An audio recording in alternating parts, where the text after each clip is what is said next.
Who is this actually good for, who should skip it, and is it worth the price for normal everyday buyers?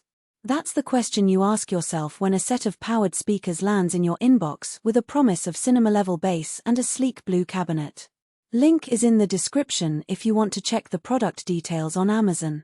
The hesitation most of us feel isn't about the tech specs, it's about whether these speakers will actually fit into the messy reality of a living room that doubles as a home office, a kids' play area, and a spot for weekend movie marathons. When I first heard about the ELAC debut ConneX 4.5-inch powered speakers paired with the Varro 12-inch subwoofer, the marketing language sounded familiar: simply connected, great things come in small packages. Those phrases are harmless on their own, but they become useful only when you can picture how the gear behaves once the cables are plugged in.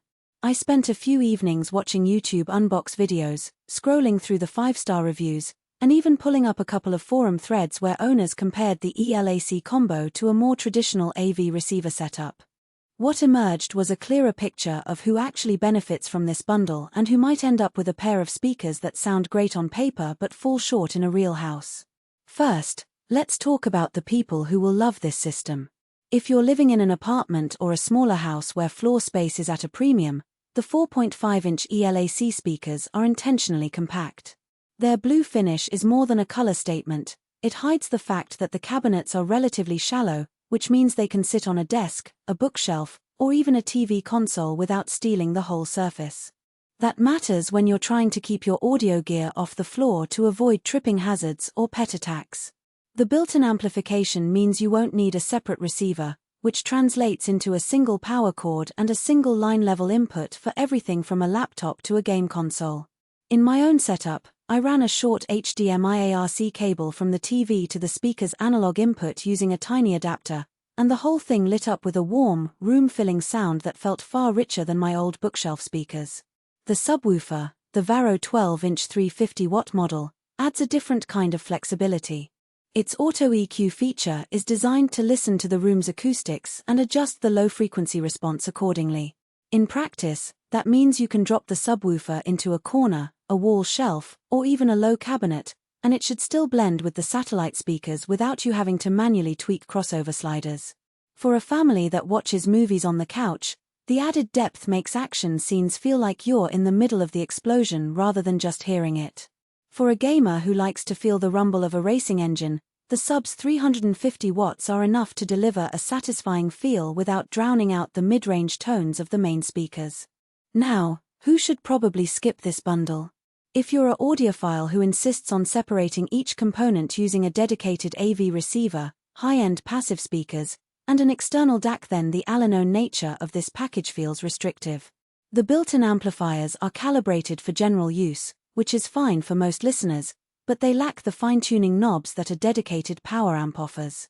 Also, if you already own a set of floor-standing speakers that fill the room, adding the ELAC satellites and subwoofer may just muddy the soundstage rather than enhance it, because the frequencies can overlap and cause phase cancellations. Finally, anyone looking for a truly plug-and-play Bluetooth solution should be aware that these speakers don't natively support Bluetooth. You'll need an external receiver or a TV that can output analog audio. Practical strengths become obvious once you actually plug the system in. The first thing I noticed was the ease of wiring. Each speaker comes with its own power brick and a single RCA input. No need to hunt for a spare amplifier channel. The cables are short enough to stay tidy, yet long enough to reach a reasonable distance from a TV or monitor. The subwoofer's auto EQ took about a minute to calibrate. I placed it near a wall and let it listen.